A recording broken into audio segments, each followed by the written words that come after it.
Okay, welcome again to the Troll Tribune, which is a series of interviews that I do with people that I meet while I'm, originally was while I was trolling. And in fact, I met this person, Esperanza Marquez, a few months ago while looking at a black nationalist website. I mean, we could probably talk a little about that later, but it was a pretty humorous conversation in retrospect.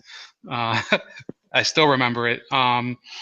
But Esperanza has a lot of experience with some of the topics that we're dealing with today.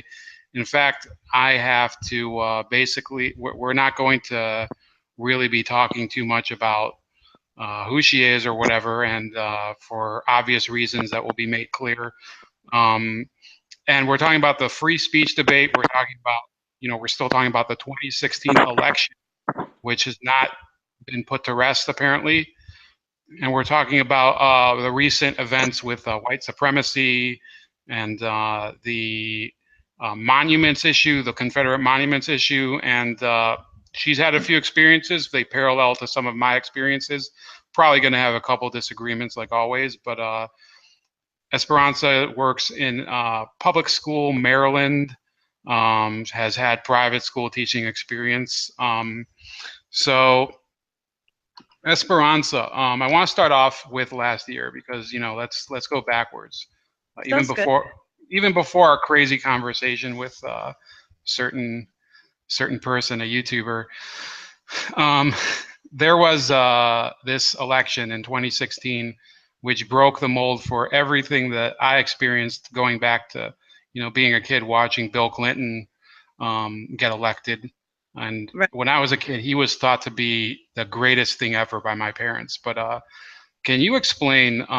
You were a Bernie Sanders supporter. What is it? What type of hope did he give you, given your circumstances as a teacher and the state that you live in? Could you give a little background on that? How you came to support the senator? Well, I think it when you contrast Hillary Clinton and Bernie Sanders, for me, the main issue was his record. He seemed to be consistent on domestic policy, concerned about the people. I had followed him before he decided to run for president. And had to say, I like his stance on healthcare, his stance on education, especially free college for everyone. That was a huge concern of mine. I have children of my own, and having gone, you know, have my own student loans right now that I'm still trying to pay off.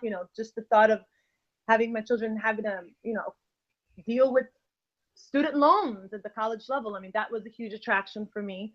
I just felt Bernie listened to the people and really cared about the people and represented our interests, while Hillary Clinton, it was very clear that she represented the interests of corporations. If you looked at her foreign policy and even her domestic policy stances when she was you know first lady with her husband, I didn't feel like I could trust her, didn't feel like she was a true Democrat, whatever that means nowadays. And for me, Bernie was the real thing. He represented what the party was initially meant to be about. The people, and taking care of our interests. So that's how I became interested. That's how I became a Bernie fan. Yeah, I noticed that a lot with people, and I think obviously the policy issues. I have my own personal feelings. I'm very much not for Bernie Sanders. I think I've explained some of those reasons to you, but Right. basically a lot of them are based on first of all, my philosophical differences and issues that I've had with it. Use whatever uses of identity politics he does, which compared to a lot of others, he's actually better. He's not as much of an identitarian as some of the other wackos out there, but Right. he's actually one of the reasons I find that people would like him is I think he does take more of those risks of really going for the positions that he feels are important. whatever, there's issues with his personal finances that people can criticize or whatever, but you can't criticize him or otherwise, issues with his policies and gaps in them. But I read his book. Uh, have I don't know if you have, but his book, Outsider in the House. And it does paint a portrait of somebody who has more of a commitment to those issues, especially the healthcare and the college.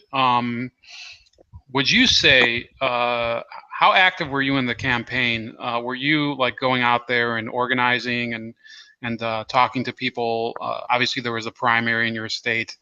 Right. What, and I yeah, go think ahead. so. Yeah. So I took my children to a Bernie rally, which was I mean, I've never been to a political rally ever. And so that was a huge deal. I mean, it was a big moment. And it was a lot of fun. Um, so I mean, I took my children to a Bernie rally. I talked to friends and family about Bernie. In fact, my dad was a huge Trump supporter from the beginning. And I even got him to the point where he said that if it was Bernie versus Trump, he would have voted Bernie, which was, I'm disappointing that they, ended up being Hillary versus Trump. But yeah, so I mean, conversations with family, conversations with friends, going to a Bernie rally. Um, I didn't do any phone calling or phone banking or anything like that, but lots of conversations online as well, talking to friends online or people that I met online about Bernie. But the big deal was mostly talking to family about Bernie and trying to get them to vote for him. That was, and then the Bernie rally. So yeah, that was the extent of my support. So yeah, I mean, yeah, obviously there's commenting towards people and whatever. I mean, that's I think I can take that as for granted. I mean, that was the extent of my involvement. I didn't. I mean, I think I donated to one of Bernie's. Oh, right. Yeah, and What's that? also too. On Sorry, a sorry. regular basis. Yes, I did. I signed up for like monthly donations to the Bernie campaign. Right, and now there's this lawsuit that is going on. I think we discussed it a while back, and I am following it once in a while. There's too much news going on. Yeah, way too much. So yeah, I hope that you did follow up on it. But I myself, I'm a very right-leaning economically. Uh, so I was not going to donate to Bernie Sanders, but I actually did donate to one of his supported congressional candidates, Canova, who was running against. Okay.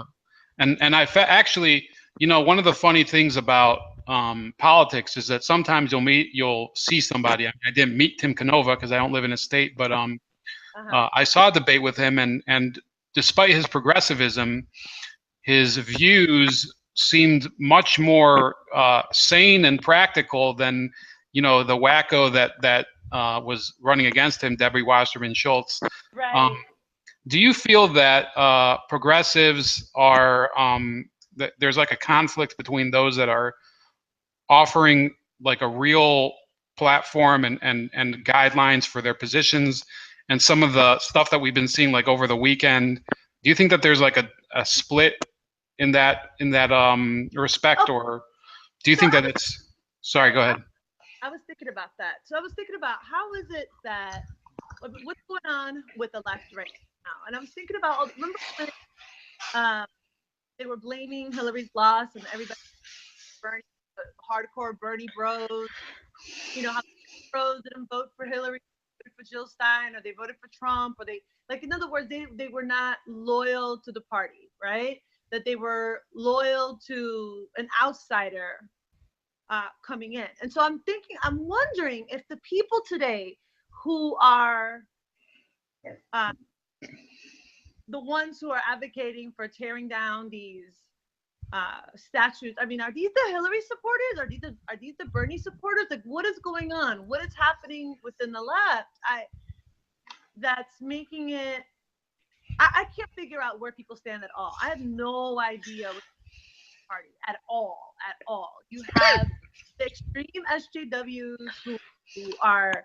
I mean, what is BLM? Are they SJWs? I mean, what is? It's just too much, and I don't understand what's happening. We're definitely fracturing even further.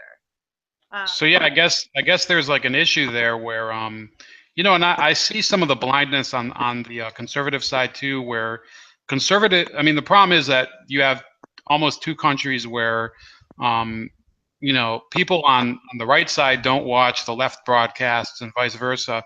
I do watch a lot of left-wing creators like Tim Black and even Jimmy Dore, who I think is hilarious. Yeah, and he's and great. Awesome. and I think it's important, sometimes in terms of, let's say comedians, Louis Black, a liberal comedian, fantastic comedian who very anti-Republican, but he can create like criticism with class, and some of the things that I've been seeing, which is a departure from that, is this new criticism, which you're talking about, which I think, yeah, a lot of the Hillary supporters remember during the campaign. There was a remark. She was caught on tape, Secretary Clinton, Right. saying that a lot of the Bernie supporters were basement dwellers who hadn't gotten jobs. And I thought, okay, you want to talk a little trash, but it's just incorrect because, there are a lot of Bernie supporters that I could say that's true, but there were plenty of rural Bernie supporters, farm owners, stuff like that, and it's real. You have to at least try to make a appeal to the people that are opposing you within your own party, if not for the whole country. And she didn't do that. Did you feel once he bowed out? Remember, this was in July. Did you feel that your vote was taken for granted by the rest of the party? Oh, definitely. I mean, I was like, when he decided. I'm sorry, that's my daughter in the back. Once he decided to, well, okay, when he stepped out, for me, it wasn't even when it wasn't the moment when he stepped out. It was the moment when he endorsed Hillary. I don't know if you remember that moment, but the look on his face, the expression on his face, did not indicate any type of. He did not show any enthusiasm. There was no heart behind his decision to endorse Hillary Clinton. And that for me was when I felt betrayed by the party, when I felt betrayed by Bernie, and when I felt that definitely that my vote did not matter any longer. That not even that I was being taken advantage of or that I was taken for granted in any type of way. That I did not matter. That it was being forced upon me, per, eventual nomination. Like, there was just.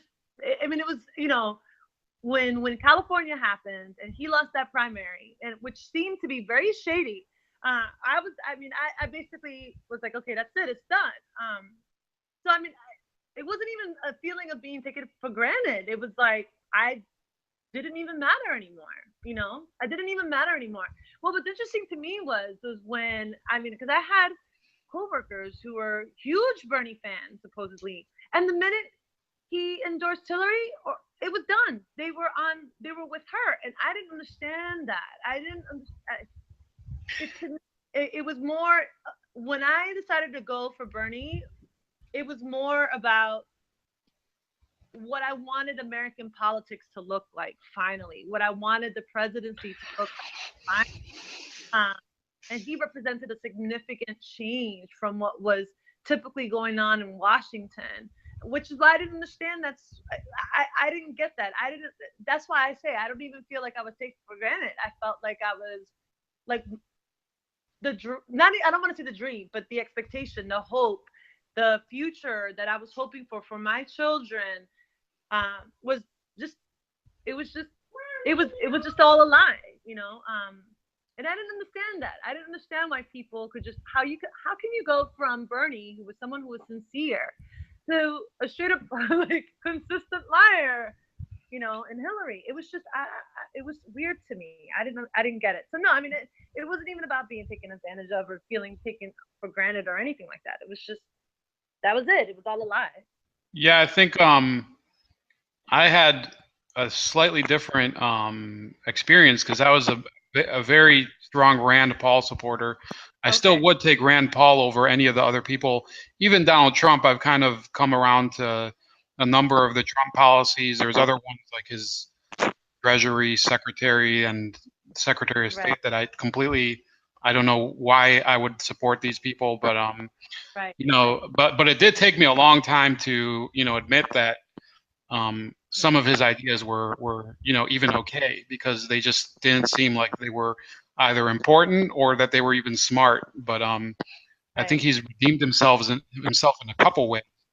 Um, and it's very polarizing. I mean, I can speak from, and you could probably, we're going to get into that with your place of business, but when I go to work, I don't feel that I can speak my mind in terms of, the fact that I want to support certain policies. That, there's certain things in Trump's personality I think are, funny, or, you know, that I support. And then there's things that I don't like. And Right. instead it has to be either hot or cold, or positive or negative on the, polarity.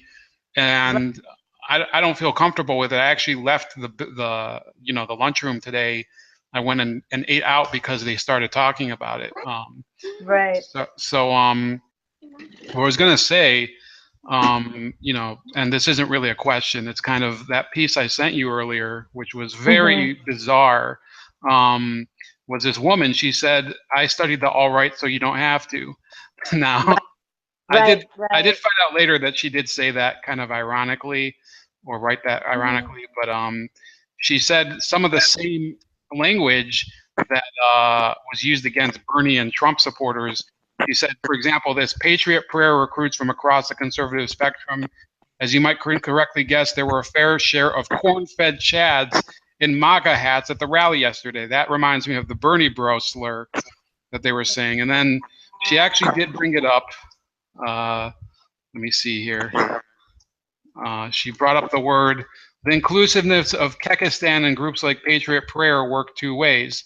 First, it lures people who might not have been traditionally part of the GOP out of their mom's basement into the welcoming bosom of far-right causes. So, given Right.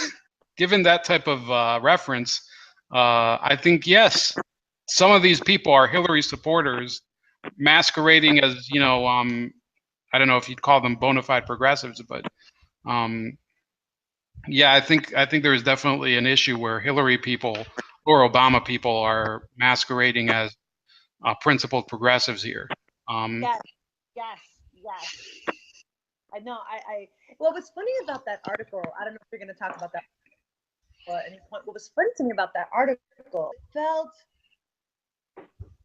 at first I felt that she was being genuine. And then as you continued, woman this is like a smear piece against the alt right, because it's funny. I follow.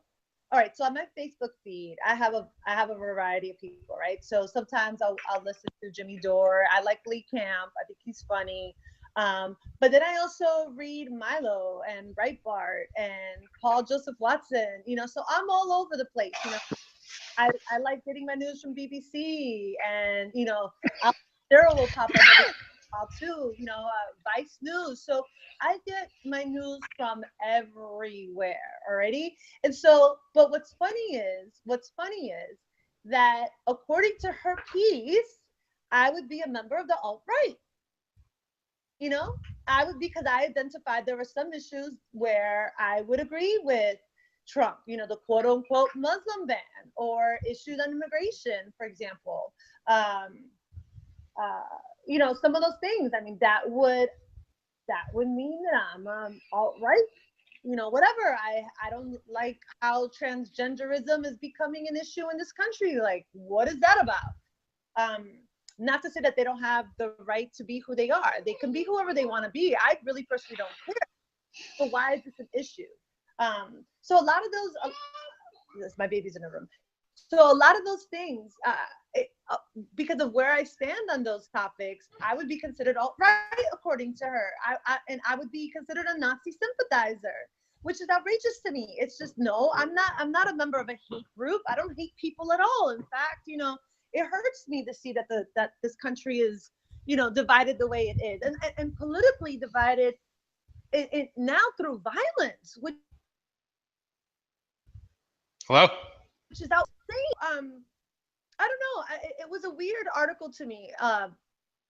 And it goes to show, you're right. You cannot speak freely in this country. If you do not follow the left on every single one of their issues, on every single one of their points, whatever their stances might be, you are now a member of a hate group. You are now a Nazi because you believe in free speech or whatever the issue is.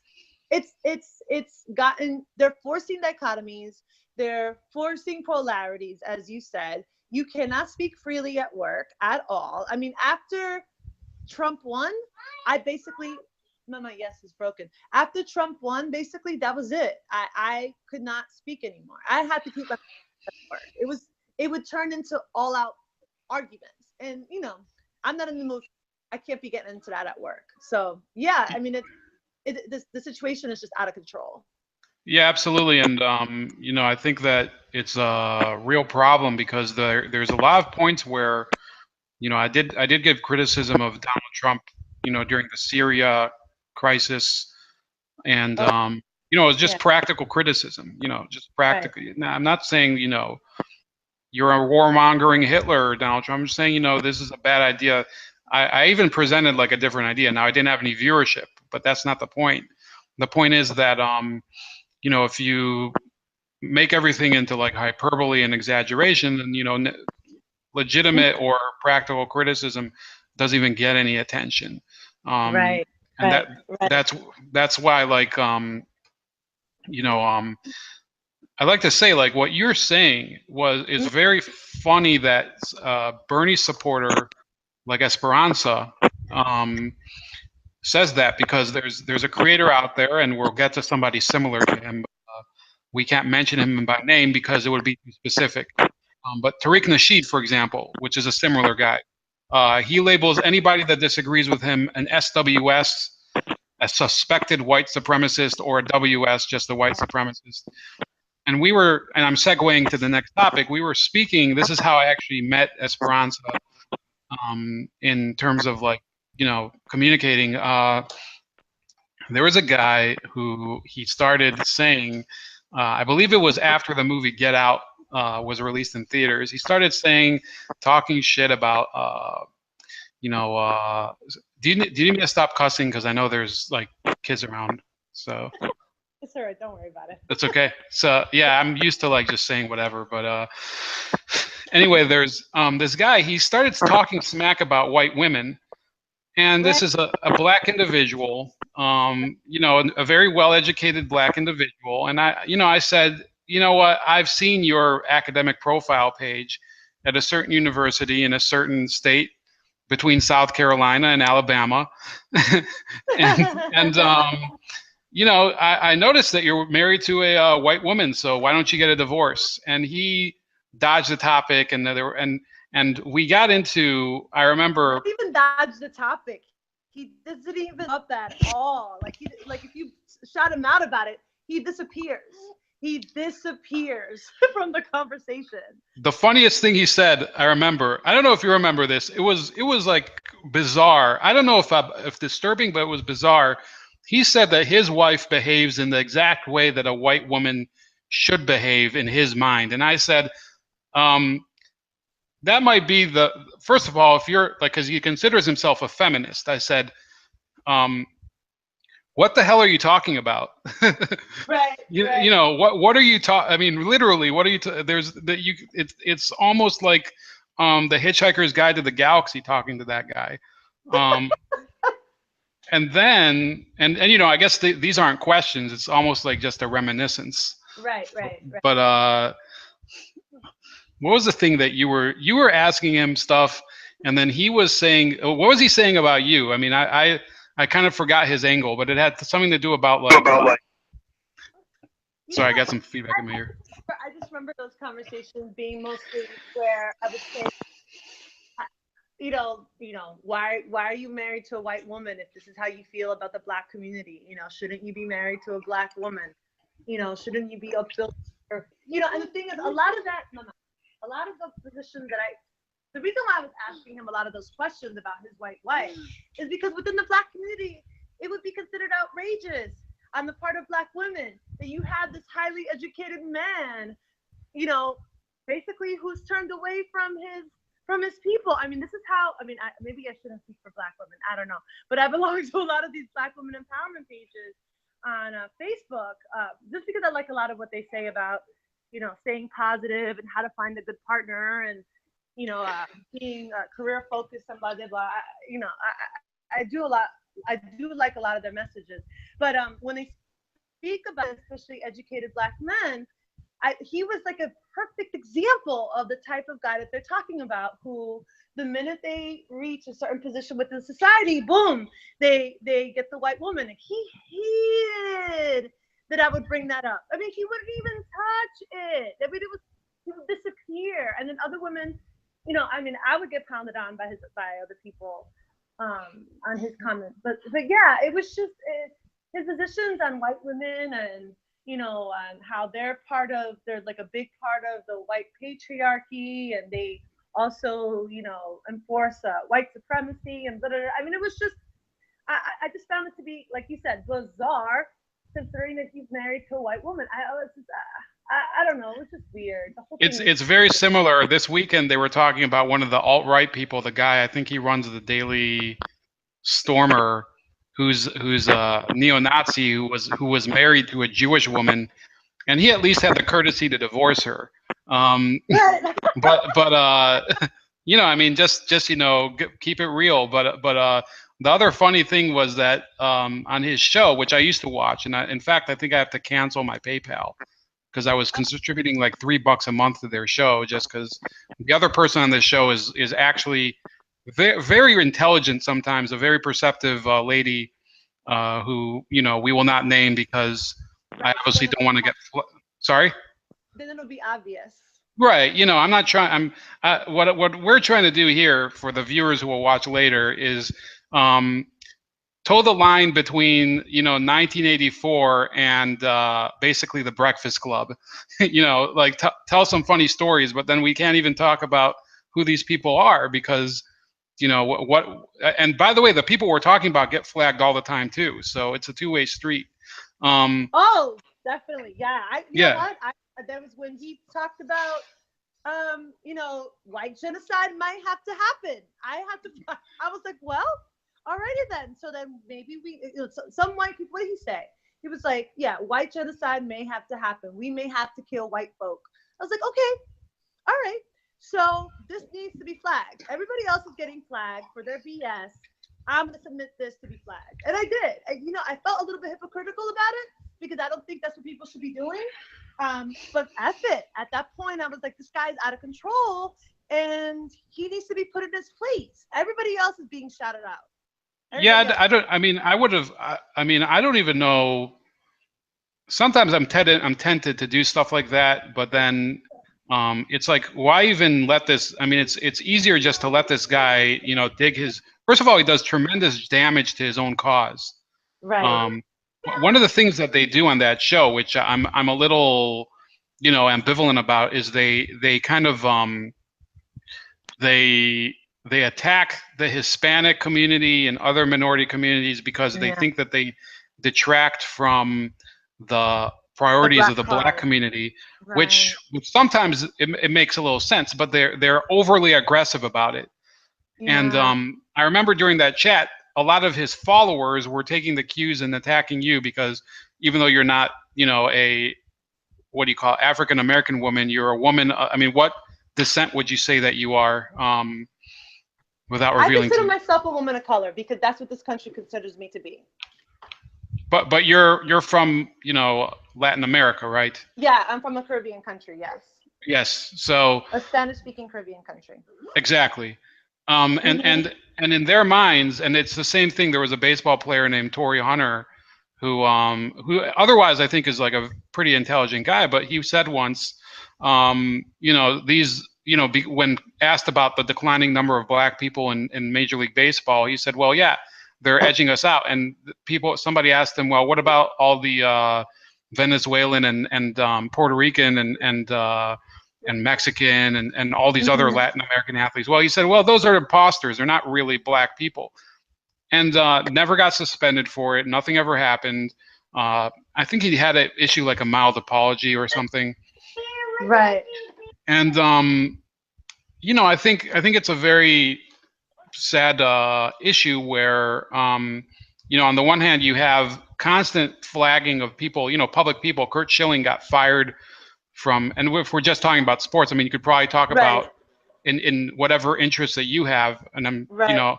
I can presume you do care about sports a little. I'm not going to be gender Okay, you can talk about sports. gender assuming. No, I don't want to assume because you're not a male that you don't like sports, but I love sports, but I just don't so follow it as much as I used to. So, but so you might remember, I can think talk it was about last year, Curt Schilling got fired from ESPN for saying a couple things that were perceived as, or he shared a meme that was considered transphobic. He got fired for it right away. Meanwhile, there's other guys. Stephen A. Smith hangs out with Floyd Mayweather, who is a wife beater, and he's the most popular person on ESPN. So, I think that double standard is pretty clear. Let's Right. talk. Let's talk a little now. Getting back to the subject. So since the election, Right. obviously you can't talk about it as publicly as you would like, but has your impression of the candidate you're supported or the political landscape shifted a lot? Oh my goodness, I actually feel like I've become more conservative. Uh-huh. Oh my God. And I, first of all, I don't follow Bernie anymore. It's hard for me to listen to anything that he has to say or read whatever he posts or tweets or whatever. It's to say that I feel betrayed is mild. Bernie for me is, I don't want to say dead, but almost a lost cause. And I guess because of the hysteria on the left when Trump won, it was such a huge turnoff that it honestly pushed me to seriously reconsider my political beliefs, my ideological stance on many issues. So, for example, I've actually reconsidered my thoughts on abortion, like what I think about abortion. I've reconsidered my position on, the minimum wage. I've reconsidered, my position on, immigration, for example. And I feel like I've become more conservative since the election. But honestly, what pushed me that way was the hysteria, like literally the oh my God, Trump is literally Hitler. I was like, yeah, I can't do this. I can't be a part of this nonsense. I need to be more reasonable, rational, logical. I need to think my way through what I believe and no longer be based on emotion. So yes, I mean, I don't even follow Bernie anymore. It's hard for me to follow anybody on the left now. I do listen to what they say, just because I want to make sure that I understand all positions, but I'm not necessarily a follower any longer. Yeah, I would say that since the election for me, it's been kind of a daily. I didn't think I'd be involved in commentating much. And it's not my job. I have a day job, 9 to 5. You have a day job too, but right. What's happened with me has been kind of I've given up a lot of things that I used to enjoy because I don't enjoy them anymore. Because it's almost like you have this constant battle to as being somebody that's on the conservative side, even a Rand Paul supporter. I have to combat a lot of this, disinformation. Right. And when I want to speak about an issue that I think is really important to me, even people on the right don't really care because it's all about the Donald Trump issue on both sides. And for me, when for example, I'm a very huge, I wouldn't say like I'm a wonk, like I'm not like authoritative, but I've gotten very deep into the issue of Obamacare and the health insurance issue and some other alternative solutions that need to be explored. And I'm an opponent of universal health care. And then I try to find people that would be able to discuss that with me, like supporters of it, and they just don't want to. They say, well, I support universal health care, but I don't feel confident that I'd be able to explain why it's the preferred system.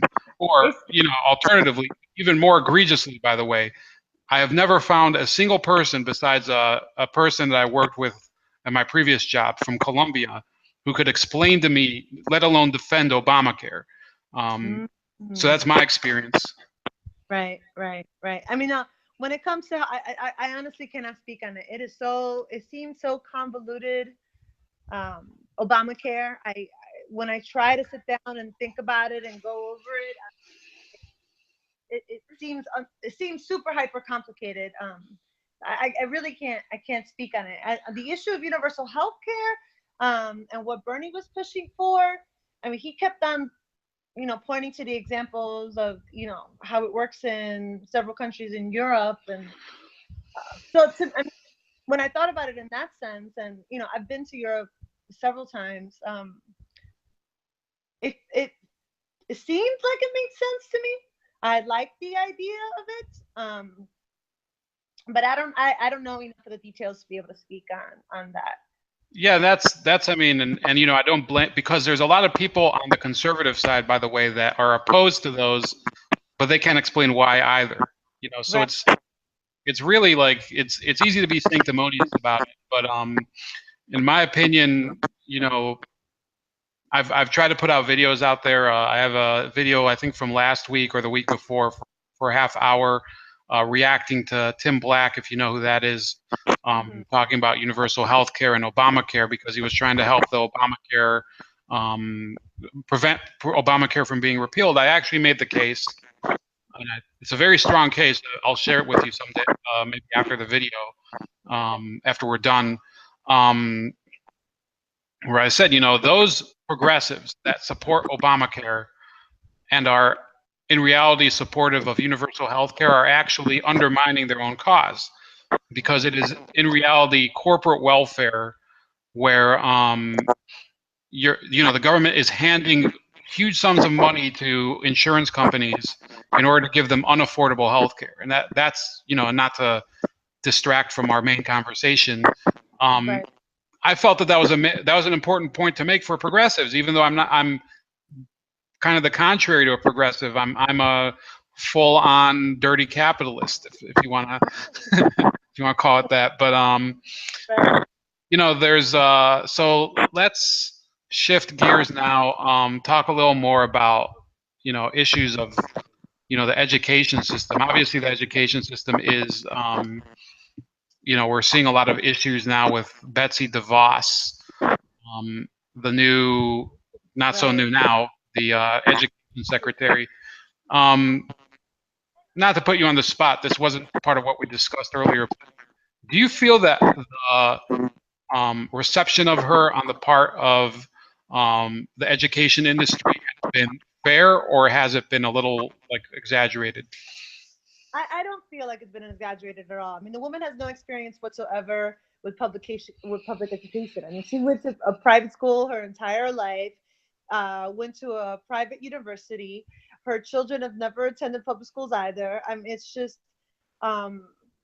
she has no experience from either the student or even teacher side. I mean, it's just, I mean, it's mind-boggling to me that someone who I don't get it. I just don't get it. I just don't get it. So for the unions to speak out against her, and for teachers to be completely outraged that this woman is running the department, which she's never even had anything to do with education, public education, I would definitely in line with them on that. Okay, yeah, I think that's the other argument. If I just counterpoint, it's kind of a funny counterpoint because it doesn't make sense. But there's the whole outsider thing where they say, oh, well, the people that have been in the system have screwed it up, so we're going to bring in somebody who's from outside of the system to set set it right. But Right. I'm kind of hanging back. There were a couple people that I thought, and I'm pro school choice. I think that there Okay. were other candidates that were, more capable of managing that, uh, that viewpoint than Betsy DeVos, who I Right. thought was a strange choice, and may prove to be a bad choice, but she's far from my least favorite cabinet pick. I mean, that would probably be Rex Tillerson. Yes. I think the guy is not worth much. Maybe he's doing something that we don't know about, but whatever. Right. Um, so, how long have you been teaching? If you want to give like a general idea, I don't know how specific you can get. And Right. So I actually have been in education for a really long time. Started out teaching at a private school, an elementary private school in a metropolitan area, and then left that after becoming department chair to work at a preschool, and worked at the preschool for a few years. Started up my own little preschool language business. So basically offering language classes to different preschools in the area. That was a lot of fun. I did that for a couple of years as well, or several years. And I continued doing that while I got my master's in education.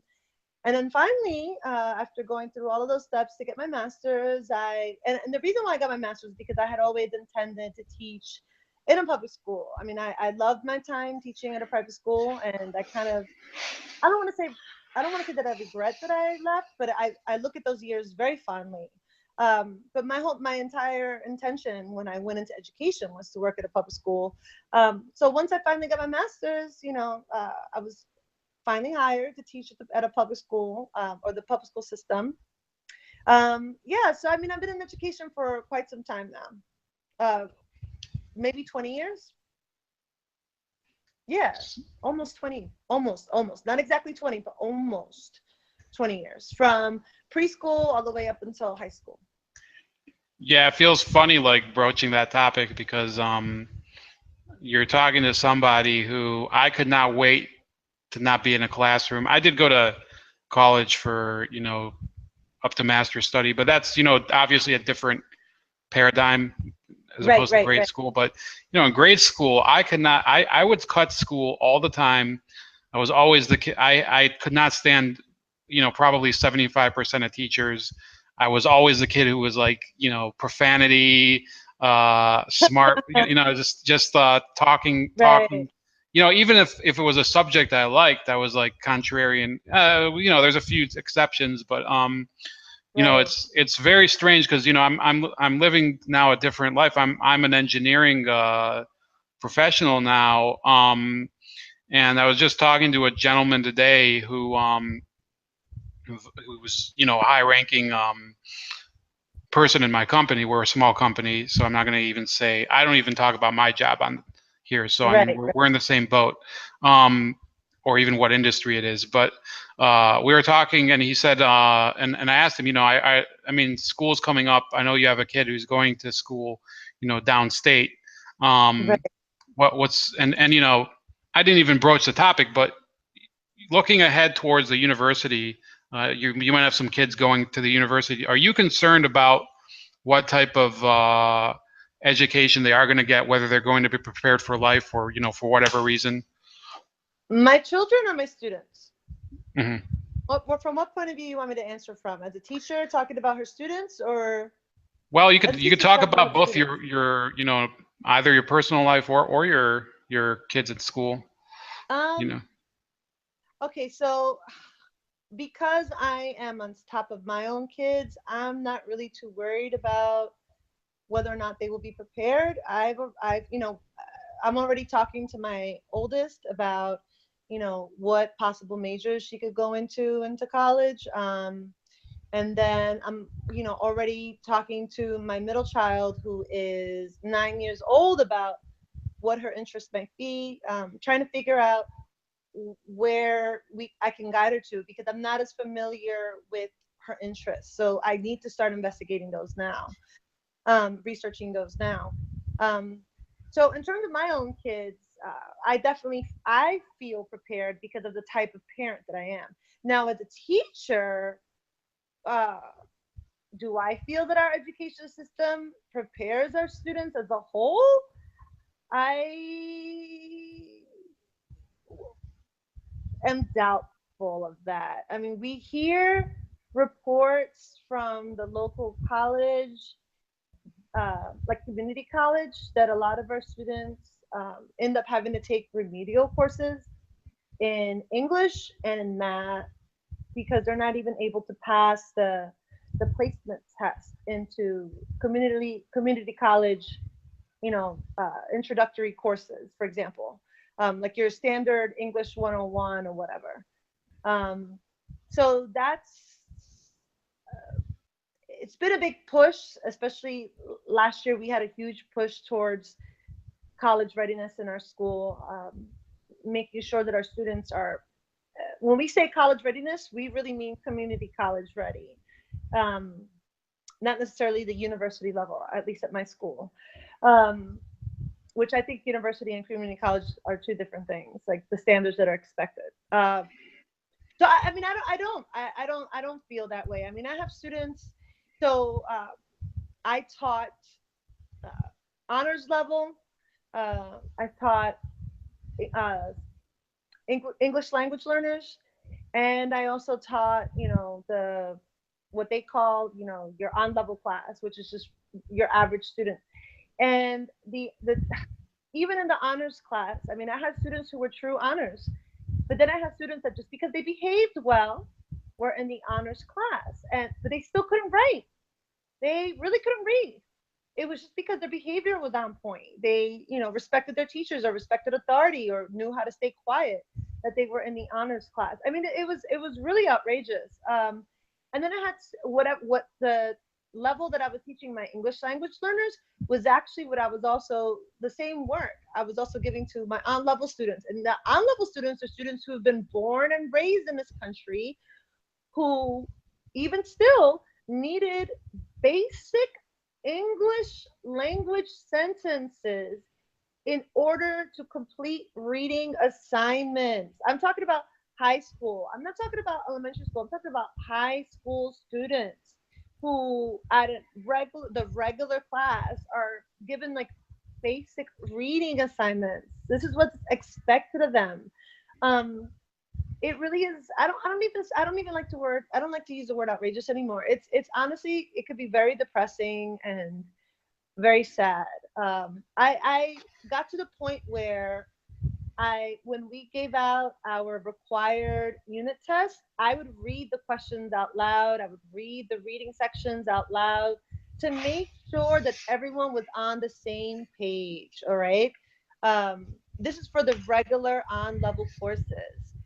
And I did it also for my English language learners. But the thing is that that's considered standard for the English language learner courses, not for the on level course. So um, I had to lower my standards for the on level courses, which is, it's sad to me. But once again, that's a statement on our education system. Right now we don't look at necessarily providing equality of opportunity. Now we are thinking about equity, right? So I don't know if you've seen that illustration where they have three students trying to look over a fence. Uh, Mm-hmm. Yep. you know which one I'm talking about, right? Yep. Okay. And so now we're talking about equity, so that we have to provide all of these, uh, what do we call that in education?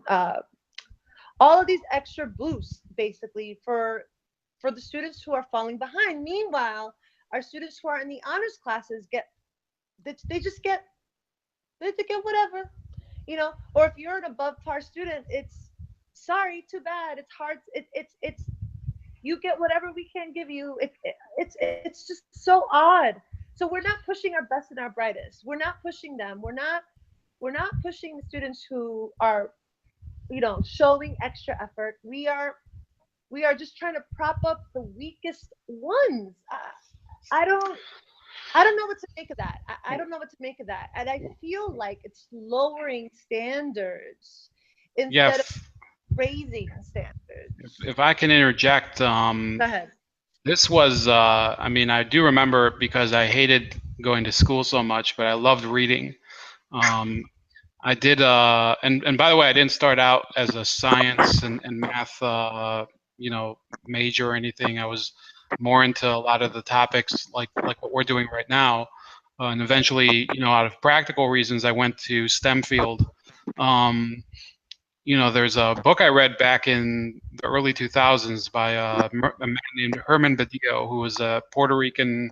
Oh, yeah, I don't know if I've ever mentioned him to you, but he was the superintendent of New York City schools, I believe. And, he was one of the people that started the movement back in the 70s to make City University of New York an open admission college.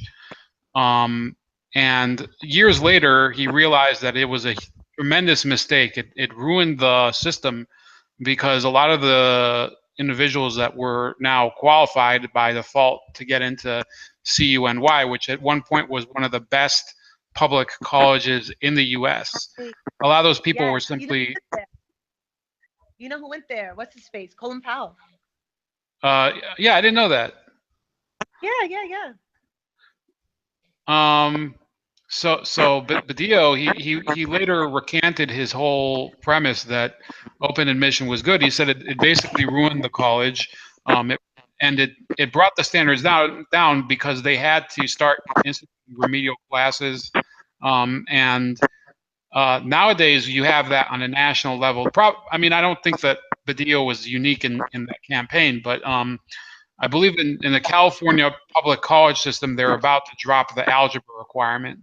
Um, Yep. they're Yep. they're seriously like considering it, and I think it might have already been approved. And that would be just it would really, if you're talking about equity, that doesn't create equity because I can tell you from experience, the people that will end up going to these STEM fields, and they've only started calling it STEM field because they want to dumb it down. Um, the people that will go into it that are going to be the real achievers are the people from India and China that have the ambition and competitive spirit that are necessary to succeed there. And I know from the college that I went to that I can tell you that over 60% of the students are from overseas, and the local ones are not from minority communities. They're from a lot of the Roman Catholic schools. Um, at least in my city, probably elsewhere too. And that's just the STEM fields, by the way. But those are very critical, and they include medicine. So I guess you're talking about these humanities degrees that there are almost no standards sometimes, and you get something like the piece I was reading earlier. Uh, so let me see here. Do you believe in that school choice is or is not the reason there is public school decay in the U.S.?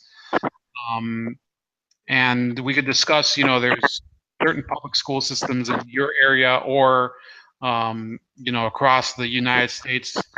I can speak personally that the public school system that I went to has gone down probably like by a large margin since I went there. Because of school choice or just in general? No, it's gone down. It has nothing to do with school choice in that case. So I don't know. I mean, okay. So I went to public school here in New York City when the public schools in New York City were still really good.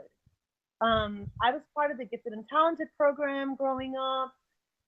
Identified basically in kindergarten to be a part of the program. And I really felt like that program prepared me, or just really did a good job of instilling in me a love of knowledge, a love of education. Okay, which I think is what should be at the core of any good school system. All right, is loving to learn. Right, teaching your students to love to learn. From there, You can figure out whatever you want to be. It really isn't an issue as long as you love learning. I really, truly, honestly believe that. Okay. Um, so, it's kind of hard for me to see the public school system now. I don't understand. When I look at, for example, New York City public schools, and when they like the Harlem area, I forget the name of the Harlem school zone, uh, where they have school choice. They seem to be doing really well. Like they really go talk to Mima. I'm sorry, my daughter just spilled all this liquid on her. Go talk to Mima. Mima can help you. They seem to be doing really well in DC. It seems also, those schools, but then they say the counterpoint to that, the school choice, is that, well, oh, it's always the best kids that leave the public schools and go into these schools with the voucher programs or into the charter schools. So they're actually picking out the best students and leaving the state with students who are already difficult to serve with less money because there aren't as many students in the public school system. So it's really complicated for me. I mean, I don't really know what to think about school choice because of that. I don't know if it's improved public education. I think that it's given parents a valid uh, a, a valid option depending on where. So, like in DC, I think I would, if I lived in DC, I think I would look to put my kid at a charter school. If I lived in New York City, I would definitely push for my children to go to a charter school. I would, I would. Um, the, that basically tells me that our public education system has gone to crap. I don't know why that is. Um, I mean, I can speculate, but I So think education better. I don't know. I really just don't know. I don't know. I can give some just some commentary on it because I'm not a teacher and I don't go to school anymore. But based on my research and what's been going on in my area too. Um, so I'll give a point and a counterpoint to charter schools. One of the counterpoints, to get that out of the way, is that in some states, in my state, they aren't as accountable as they should be, and some of them are kind of fly by night. I spoke to a teacher. I actually went on a blind date with a teacher once, which I never thought I'd say that, but she said that yeah, some of the charter schools that she's worked for are almost just holding pens for kids, which I was definitely discouraged by that news because I believe in school choice as a general principle. But um, I'll tell you this: one of the reasons that it is such a hot topic that a lot of people are calling for. I know in Tennessee it's really popular through people that I've talked to and articles that I've seen. Um, is that with public schools, inevitably, if you go into a larger area, you have much higher administrative and labor costs, and also regulations on the facilities and on the content being provided, the education being provided, and it creates a system that's very large and very expensive and very it's not elastic to change. It can't really adapt to conditions where they need to for example cut staff in a certain area when there's a shortage of resources, and you get these battles in the local ballot issues. In my district alone, there's a levy every year, and people get tired of it, and they say, well, we think that there's somebody that can do it better. It could be a charter school, B, giving a voucher to a private school, let's say, which may not even cover the whole cost of it.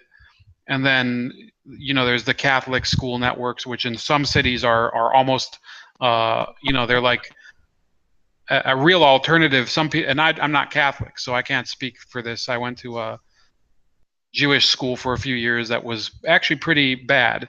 didn't really do much, but people I believe they do want an alternative sometimes when they find the system they're in to be inefficient. And you can take a philosophical issue, whether some people like me see it as a capitalism versus socialism issue, but in reality, you can't leave a charter school to its own devices and just make up whatever it wants, because sometimes they'll try to just take advantage of people. That's what I think about it. Right. Um, Here's a sensitive question.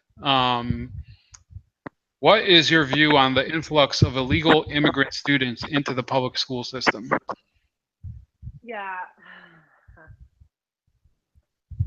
All right. So I want to say, I think it's important for me to say up front that um, my personality is one of an empath. Okay. So basically, I have a bleeding heart. But I'm not a bleeding heart liberal.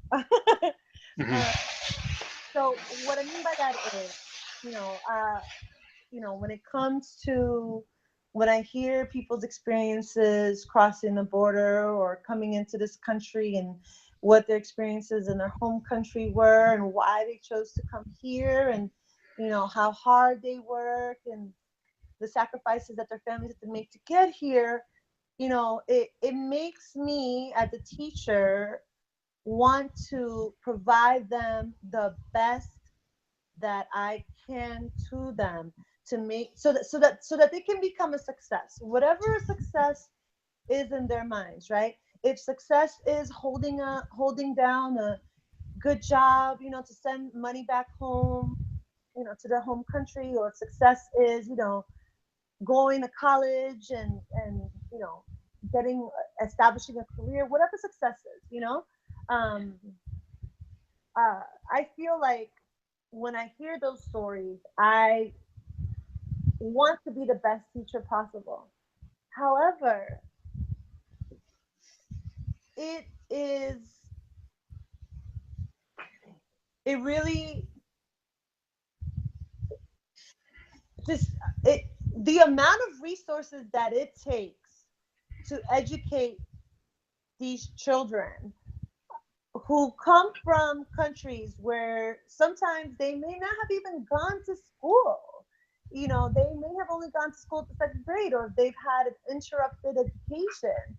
Um, the resources that it takes to help them to graduate, we are held to certain standards, for example, and and we consistently do not meet those standards because of the number of illegal immigrants that we have in this country. In our school? How does that work? Well, we're supposed to be graduating everyone within 4 years. Now, if you are an ESOL student, for example, for some reason, I don't by law, you have up until the age of 21 to graduate high school.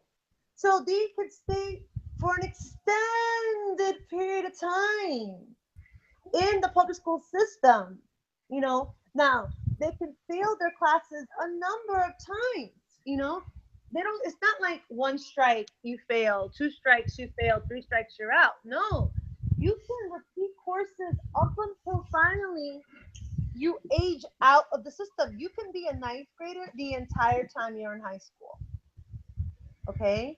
um, a lot of these schools a lot of these kids come to the school because they want free breakfast and free lunch. We also provide what we call supper at the end of the day, which is basically whatever was left over for lunch, they give it out for free. Oh um, wow, that sounds awful. yeah, that's, I mean, I don't think it's good for the kids who are on teams. It's good for the kids who have to pick up their baby brother or sister from the school down the street or up the block or whatever. But yeah, I mean, our ESOL department is one of the largest departments um, in the county. I'm talking about my specific school because of how many students we have. I mean, it's just it's just the number of resources that it takes to help these students succeed is overwhelming, you know. And I don't know if I'm being messed up about this, okay? But I think about back when my parents came to this country, right? Um, Not necessarily the situation with my parents, but that time period when they came in the 60s and the 70s, okay? Um, when they came, if you didn't speak English and you tried to go to school, you had to graduate with everybody else. And if you didn't graduate, then you got a job. You know, if you were 19 or 20 years old, you were not placed in a public school. You were expected to go out and find a job. And if you wanted to learn English, you would learn English in the basement of a church. You understand what I'm saying? Like Yep. it was look, your local community that would help, that would provide services to you, not your public school. Now it's become that the public schools are now community centers. You know, we are the ones who are providing, like we provide free healthcare at our school to everyone in the community who asks for it. We provide, you know, basically free English classes for students who come in at the age of 18, 17, 18 years old. You know, you could be 18 and be a ninth grader. It's crazy. So I mean, I don't know Yeah, I what's think right and what's wrong. You know, I don't know I don't know. It's difficult. You know. I think you're talking about a problem that is even, and I didn't expect it to go so much in that direction in terms of, you know, just, you know, how many services you are providing, which is a little surprising to me, because maybe I haven't been paying attention, but you know, I think we're getting to a point where the school is expected to substitute for the home and the surrounding community, whatever you want to call it. Similar to the, you know, this is a different book by her, but Hillary Rodham Clinton, if you can see, she had It Takes a Village. She, you know, they have a belief system. I would say that.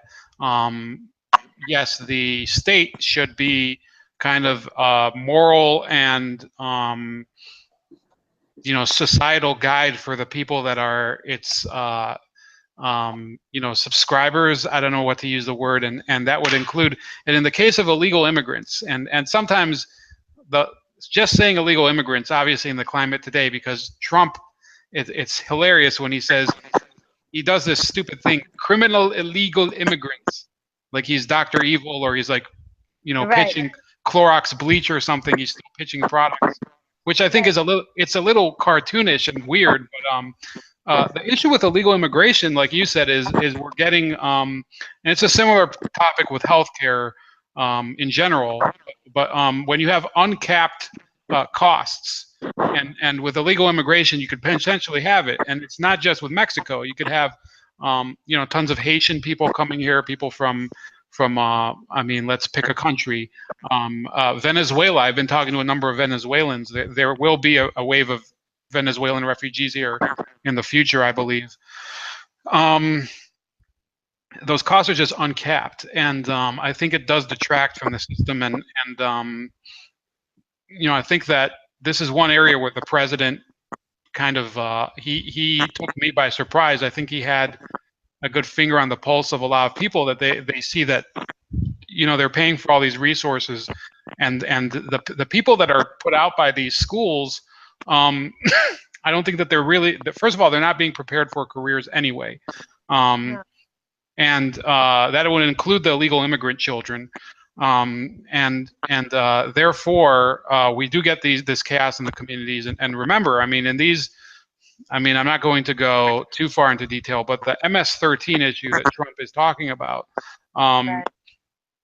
when you have concentrations of large groups of people from a different society that are just, you know, in the same space, then they will often feature some of the same issues that they had in their home country. It's inevitable, and it's societies, right? Mm-hmm. Yeah, go ahead. No, I was just gonna say they recreate their societies in their new home country. Yeah, yeah.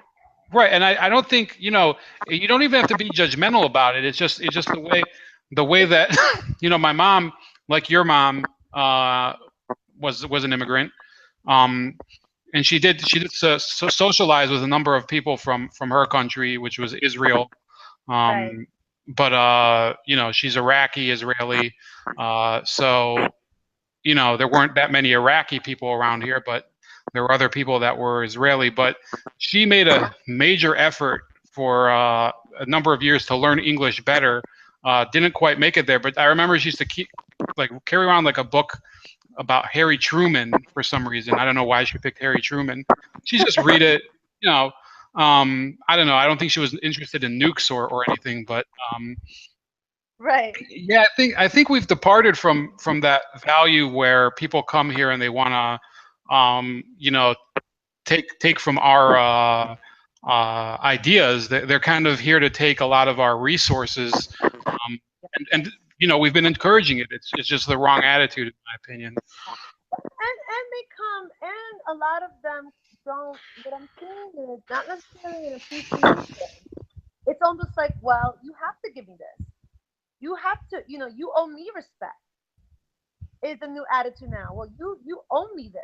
I'm like, excuse me, I don't owe you anything. You earn what you receive. You earn that.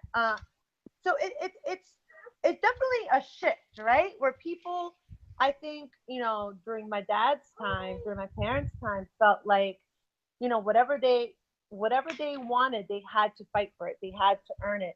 And now I feel like there's a shift where, if you come to this country, we owe them certain things. Like we owe them healthcare, we owe them an education, we owe them, you know, the just learning English, for example. It's like, no, you need to, or we owe them a job. It's very, at least the children have this attitude from what I've noticed in my school. It's a little disconcerting. I don't know what to make of it. But right, I do agree. I don't understand the logic, but well, I shouldn't say I don't understand the logic. We discussed this in my grad school classes a lot. The idea of the school being the center of the community, where the school provides a number of resources for the community as a way to combat poverty, the issues that come up with poverty. So, and that's the model is that my school is functioning under right now. Well, believe it or not, I mean, some of the left-wing media sources that I kind of browse and I'll do commentary videos on them. One of them is the Real News, and I don't think they're the only one. They believe that closing failed public schools, or even almost empty public schools, they think of it as some sort of corporate takeover of education. And they do see it that way, in the strictest sense that these schools are community centers. um, and I'd have to say that I wholeheartedly disagree, but because for me, school was kind of this place where I'd climb out the window and run away. um, but that's just me. um, I got I got a number of other questions, even though I want to move topics soon. I don't know if I'm going to ask all of them, but here's one important one. Do you think that multicultural values in education have so far succeeded in creating better harmony between racial groups or otherwise? It's interesting. When I first started taking my grad school classes, I was a big proponent of multiculturalism and making sure that we included different narratives in the curriculum, like giving an opportunity to minority groups to be represented in the curriculum one way or another, Um, so, like, if it were math, emphasizing the Islamic contribution to math, for example. If it's social studies, uh, making sure that the Black contribution during World War II was recognized, like the Tuskegee Airmen and all that. So I was a big proponent of that, and I still do believe in that. The problem that I have with it, however, is what I'm seeing going on, or what I saw go on last year in my class after Trump won. There, I had a number of students tell me, um, like, I shouldn't say a number. I would say like maybe two or three students tell me outright in front of the rest of their class that, you know, it was time to go after whites for everything that they did. So we went from a curriculum where we included different voices to make sure that they were represented to one where it felt like we were attacking whites. Like I became like I just started feeling uncomfortable with the way topics, the way I was told to present certain topics, right? So in learning about the civil rights movement, okay, mama. When learning about the civil rights movement, I didn't really emphasize um, white allies so much in the beginning. You know, my first year, so my first few years. Now I feel like I have to make a point of mentioning white allies during the civil rights movement so that it's understood that not all whites were racist. You know, like that's not, Hashtag not all. right, but not all, you know. I mean, it's well, the thing is that there is this assumption that if you are white, you are racist. If you are white, you are a white supremacist, you know. So I mean, there for some reason there is this assumption, and it's the problem that I'm having is that we're not, when we teach this, when we, it went from multiculturalism to now we're not identifying the proper questions for students to investigate, for students to research. You know, it shouldn't be an issue of race. I feel like it should be a question of power. How is power exercised? You know, how is power abused? You know, what does that look like? What does that feel like? What does that sound like? You know, how do people try to gain power within a society, within a country? I think those are the types of discussions that we should be having in school, not necessarily ones based on race, as if power is only centered on race.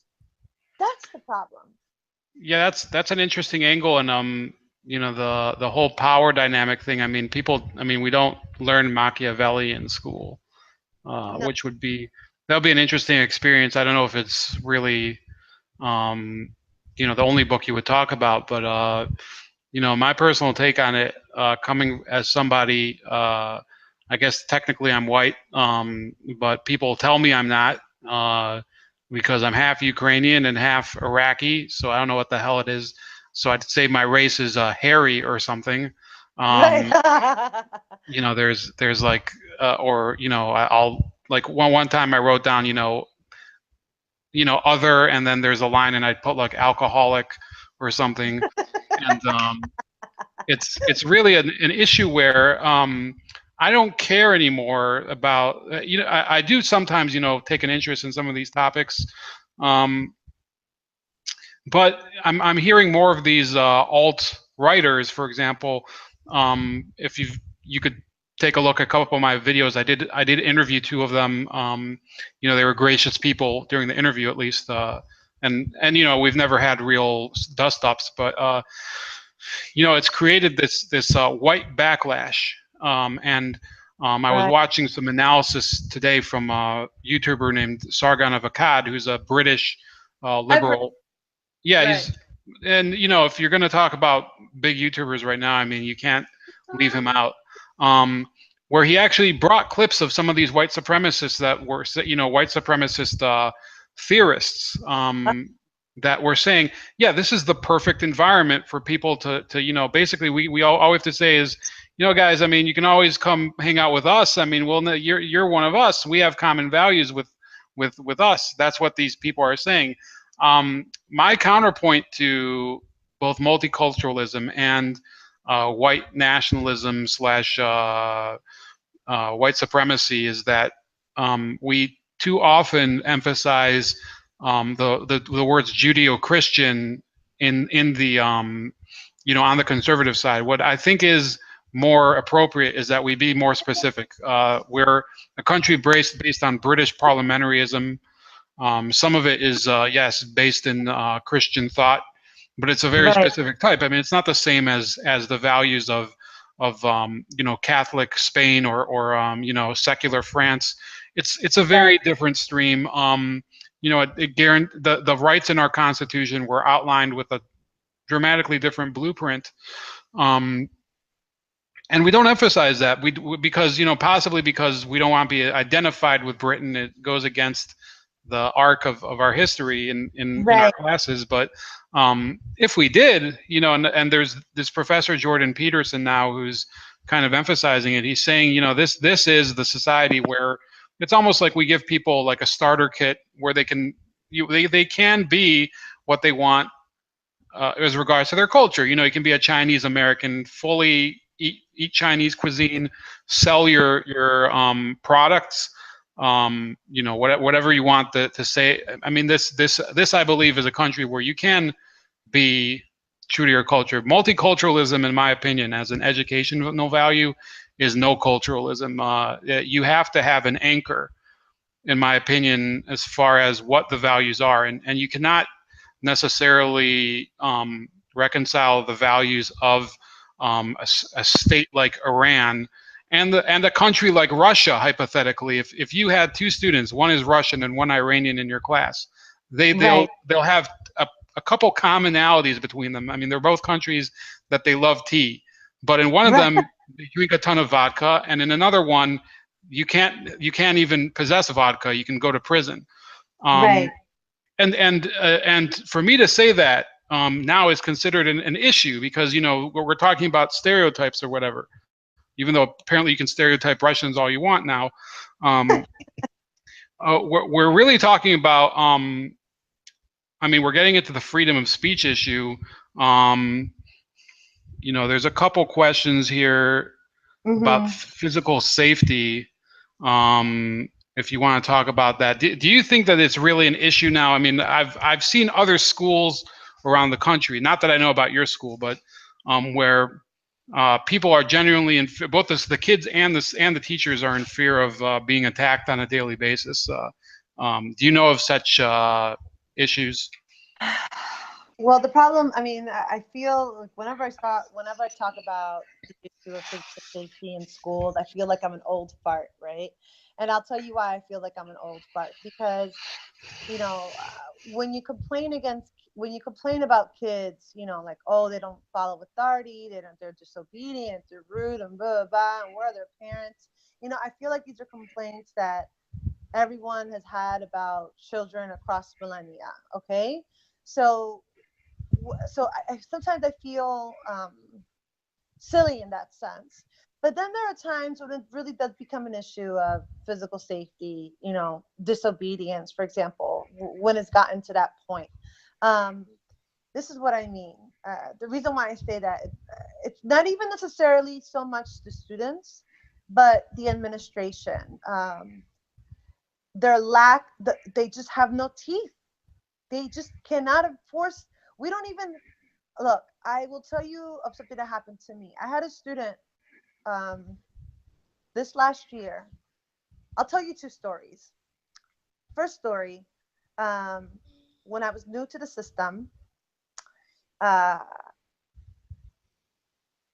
supposedly teachers in my school system are allowed to confiscate phones if they are out. In other words, you are supposed to keep your phone away. If I see your phone out, I can grab your phone and put it on top of my desk, return it to you at the end of class, or give it to security to have your parents pick it up, okay? Now, this student had been disobedient for several days, and so I finally decided to confiscate the phone. When I did, this student grabbed me by my wrist, refused to let go. Another teacher had to yell at him from across the room in order for him to let me go. Now, no one thought to call security. I had to ask the other teacher in the room to call security. Okay? So there was no protocol set in place as to a student getting aggressive, physically aggressive with the teacher. No protocol set in place as to what to do. Okay? That was number one. Number two, Parents were not called. In fact, I was blamed for the incident. I should not have grabbed his phone. I had no right to grab his phone, even though the union made sure that in the contract it says that we are allowed to confiscate phones. All right, it is part of the school code of conduct. Okay, so that was number two. Then number three, I was actually told that I needed to go see a therapist because I was too emotional about the topic. Now tell me if, as a new teacher, I would feel at all safe in that type of environment after that took place. Of course, I wouldn't feel safe. Okay, that was during one of my first years in the public school system. Then I had another incident with another student. This time where, just consistently, disregarding the rules in the classroom, then it got to the point where she was like rolling her eyes at me and just being rude and being nasty. And then, so she decided that she was going to take her complaints about me to administration. She did. So we ended up having to go to the counselor, and the counselor mediated a meeting between the student and myself. Okay, now I didn't know anything about the student's background besides the fact that she is an ESOL student. I knew nothing, okay, about her background. It turns out that the student was released on probation, basically was in jail the first semester, was on probation the second semester, and was actually recognized as one of the MS-13 leaders in our school. Okay? Now, when did I find out about this? I found out after the meeting. I was not told at the beginning of the semester about her background at all. Was not warned. Nothing. Okay? So here I was, a teacher, enforcing the rules pretty diligently in my classroom to make sure that everyone was in check. She was rebelling against me. I was having major problems with her, and she's a gang member. That's an issue of physical safety. That's a huge issue of physical safety. No, I don't feel safe. And a number of teachers in my school don't feel safe. We don't. And it's because the education does not have any teeth, none whatsoever. Yeah, I think you kind of answered my last question about the gang activity, and we're like drifting back, and I'm going to shift gears, and then we should probably close because it is getting late. But there's this issue. Why is gang activity such a huge issue with these immigrant communities, and not just the Salvadoran and who, by the way, I do know a number of Salvadorans in my area, and there's a lot of them that are, they're very ambitious people. One of them I know started his own trucking business and owns property here. I'm not sure if he's legal or not. I'm kind of like not broaching the topic, but but there's normal people. But the issue with why is there gang problems is you had some of these people. Let's say during the Obama era, there were those what do they call it, the DACA or the DARP or the Dream people, right. And they came in unaccompanied minors, and when they congregate, who is the guiding moral authority in their circle? Well, there isn't one. So then you get these groups, and it's horrendous. I've seen stories in Virginia, in Long Island, and in states I didn't know that were really an issue for this, where people are just getting slaughtered like hogs or something. Right. And it's part of that gang culture. It's getting fostered by the absence of a real any compass. I mean, first of all, if your parents were around, I think it would be a mitigating factor if your parents were able to discipline you, possibly. We can't say for sure. If they were belonging to a church, hypothetically, and I'm not advocating for religion, but in this context, I think it would make a structure and a moral foundation. I mean, being realistic, we were brought, and this happens, by the way. in Europe and possibly in you know in Minneapolis, for example, with the Somali community. It's the same idea. So we're not talking about being racist here. If the same thing were happening with masses of people immigrating here from Romania, which is what's happening in England, yes, you would be getting criminal gangs. It doesn't matter what race it is because there's an absence of a real community anchor. By the way, I mean I think we discussed it one time, you know, in brief, um, you know, because it's taken a while for us to get you know this whole thing together. But you know, this was how Irish criminalism happened in the United States, and until the Catholic Church had to make like a real effort to get it under control and do some like a lot of community organizing of the real type, not like the political type, and social services and things like that, and same thing with the Italian communities and whatnot. So hypothetically, that could happen with this Salvadoran community, but not with the paradigm that you're talking about in the schools. No. And I think we've drawn a bleak picture of the education industry in this country. So we're going to touch one more topic, and then I think we should break. These Confederate monuments. You speak as a person who's not obviously a daughter of the Confederacy, which is a real organization. It's still a real organization, and I think you know, people that draw a heritage line back towards a group, you know, I would never tell somebody and I've dealt with personally, you know, I'll deal with my own example later, but you know, what's your opinion? I mean, do you think that this is going to erase important lessons of history, or do you think that these are real symbols of oppression that are you know, impacting the state of mind of the minorities in question? All right. When it comes to these statues, I I uh, I, I recently became conflicted. So when I first started out, when it became an issue in the beginning, I really did feel that they should not be removed. You know, I remember seeing one actually outside of the courthouse, outside of a courthouse, and I was surprised by it. I was like, oh, and I was like, I did not know that, you know, like X, Y, and Z happened here with the Confederate Army. I felt like, you know, well, I love history to begin with, so I appreciated the monument for what it was. I didn't see it as a hate symbol. It maybe because I'm not black. I mean, I don't know.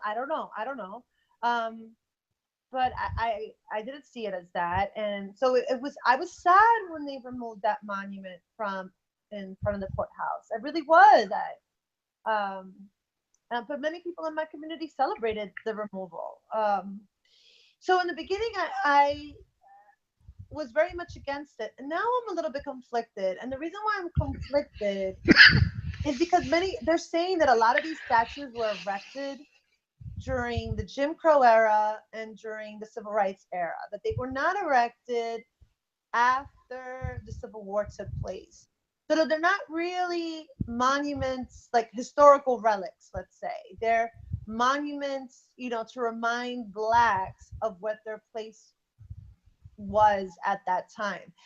You know what? I don't know. I mean, if we're talking about why these monuments were built, then we need to go actually dig up that history. You know, I don't want to see just a graph as to when the majority of these monuments were built. I want to know the history behind, you know, who advocated, you know, putting up these monuments, who advocated putting up these statues, and what was their position? Like, why did they want these statues placed where they were? Why did they select the people that they chose? I want to know all about all that.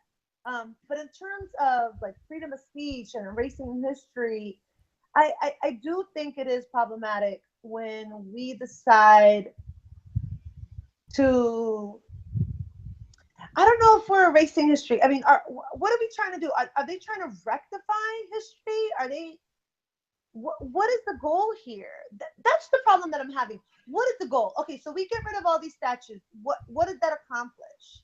I'm not sure if they're clear about what their end goal is, which is why I have a problem. You know, Are you erasing history? Are you silencing? What are they doing? I don't understand it. And so that's why I find it to be now very problematic. I don't see it as a symbol of hate. You know, a symbol of hate is an action, like an actual action. Um, but maybe I'm wrong. I don't. The problem is that we're not actually having conversation. They're dictating to us how we're supposed to feel about these monuments. I should be afraid of them. I should hate them. I should want to see them destroyed. Telling me how to feel about something is not a conversation. Okay, it's not a discussion. You know, uh, that's why I say it's freedom of speech issue. That's why I say it's erasure of history. It's trying to whitewash, right? Whitewash our history. Because we're not having an open and honest dialogue. For example, about who Robert E. Lee is, what he actually said, who Lincoln is, what he actually believed. What why we went to war against each other, the Union and the Confederacy. We're not getting into all these, really important details. We just want to whitewash it, or we just want to put a big fat label and say it was all about slavery, when in fact that is not the case. We're not having these complex conversations. I really feel it's because we've dumbed down our population, so that the only thing they can respond to is emotion, which sucks. It sucks.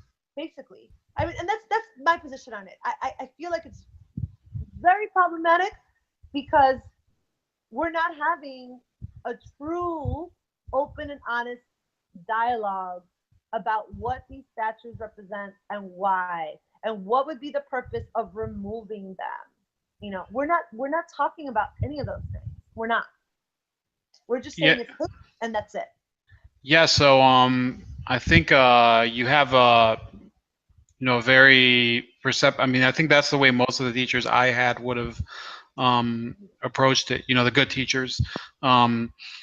Is that and my personal interpretation of what's going on is based on my reading studies and experience talking to people from communist countries, which is very scary in my mind. I know a lot of people from countries like Romania, some from Cuba, Russia, a lot of people, and in in this case, China would be the most appropriate analogy. The Cultural Revolution was done in order to accomplish a goal where, and I don't think it's taught in public schools, and you can correct me if I'm wrong, but in China, what happened was that Mao took over a country that had a breathtaking history, traditional medicine, traditional philosophy, and Eastern philosophy. I mean, even if you don't know, I mean, it's pretty easy to understand. It's pretty different from our culture. Right. And what he did was say, this stuff, all these ethics, the Chinese regard for elderly, for example, and for teachers, that has to go out the window, because I need to concentrate as much authority into as small of a pocket, which is mine. And he engaged in this campaign where he demonized all these people that could be possible voices of dissent and alternative views. And he was destroying actual Chinese artifacts, especially Tibetan artifacts, if you want to get specific about it. But really all of Chinese artifacts. And this is, I believe, a very sinister plot. I could share with you a video of a Russian defector that explains this all, Yuri Bezmenov. He explains the whole process. You probably will not enjoy it. Okay, so you have an idea of what I'm talking about, and and the issue here is, we're talking about the Confederacy.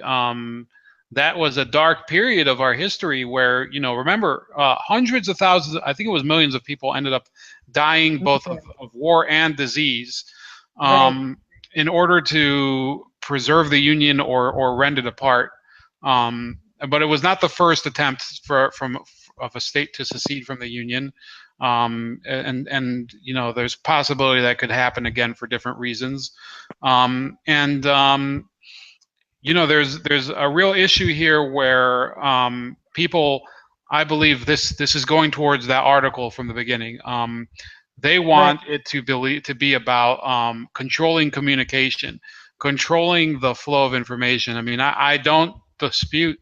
I would like there to be less communists in America, but I don't think that the best way to accomplish that is by limiting freedom of speech and expression. And it makes me and I can tell you, I'm kind of getting on my own personal business here, but somebody, we have the Holocaust in our family, in my opinion, is it's a very important topic. However, there is a massive overemphasis on it.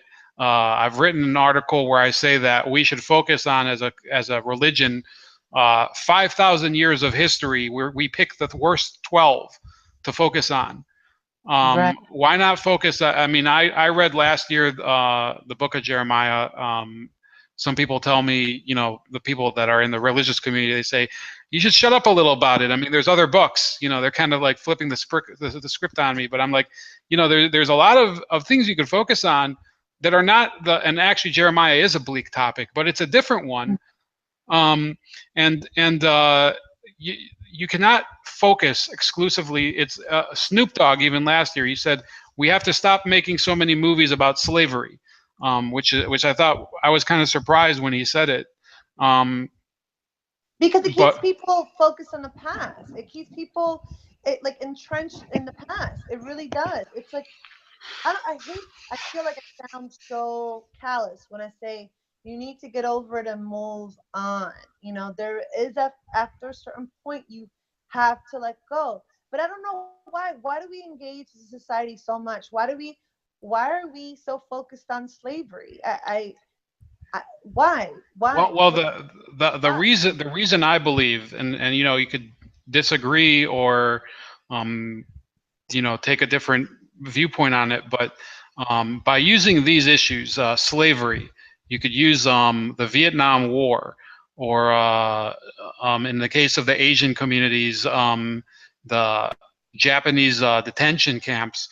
Is by this way you can create these wedge groups, and in the Democratic Party, they find ways to kind of manage them from the top. Using their aggravation and their grievances from the past, and I think the Republicans do it in other ways, but the bottom line, and I think we should move to conclude. I'll give you a last word, by the way. Sure. I think that we're kind of seeing, and this is an educator, Esperanza, who, she's seeing this from the front lines. I mean, I'm somebody, I sit at a desk, I look at springs and things like that, and they don't give me no guff, and I don't feel any threat from them. But this is somebody, I mean, I've talked about my own issues with my own workplace, which they pale in comparison to what she's dealing with. And I think that people should take heed of what these people are talking about. The fact that she cannot reveal her identity, and there's a number of different parties that would, they'd be very anxious not to have a teacher speak out about them if it were known where she belonged to, and let's not even get into that. But the fact that we have to take these precautions to talk about it, I feel, is just it's a peephole onto the condition of this entire country. So the floor is yours, Esperanza. Well, I'm happy that I'm happy to be able to talk and share my experiences. I remember being in the first grade and looking at my teacher and admiring her so much and loving her so much, and that was when I decided that I wanted to be a teacher. I've never strayed from that goal, I guess, of wanting to be an educator.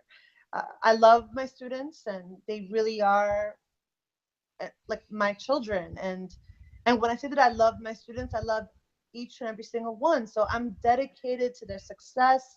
Um, I am truly loyal to education, to what it means, to be knowledgeable, to instill in my students a love of learning. And so I really approach my job not as a job per se, but it's my mission, to help others. And this is how I do it, is by working with children. And um, but another part of my job is to help my students think critically, right? And I do hope that I am fulfilling that part of my mission, to help my students think critically about the issues that we're facing today in society, right? So when they see, Confederate statues being brought down, they ask themselves, really important questions about, well, who are these people who want it down, and why, and what is the purpose, what is the end goal, what does our Constitution say about freedom of speech, and what does it mean to have freedom of speech? What responsibilities do we have towards each other? Not just rights, but responsibilities that we have towards each other. Um, when we live in the society where we have all these freedoms, right? Um, so I mean, that's an important part of my job too, and I hope that I'm doing it well. I want to get better at it, and I think that other educators as myself who are focused on helping our students think, in a time of really, I mean, this feels pretty chaotic, this time period that we're living in right now. To provide that foundation and critical thinking skills. That's what I'm hoping for. That's what I'm hoping to give my students. So I'm happy that you know, asked me some questions about my job and my thoughts about what's happening today. Um, and I'm glad that you have people that you're talking to on a regular basis. I don't feel like right now, like you said, people could speak freely, and it's great to have that opportunity to finally speak my mind.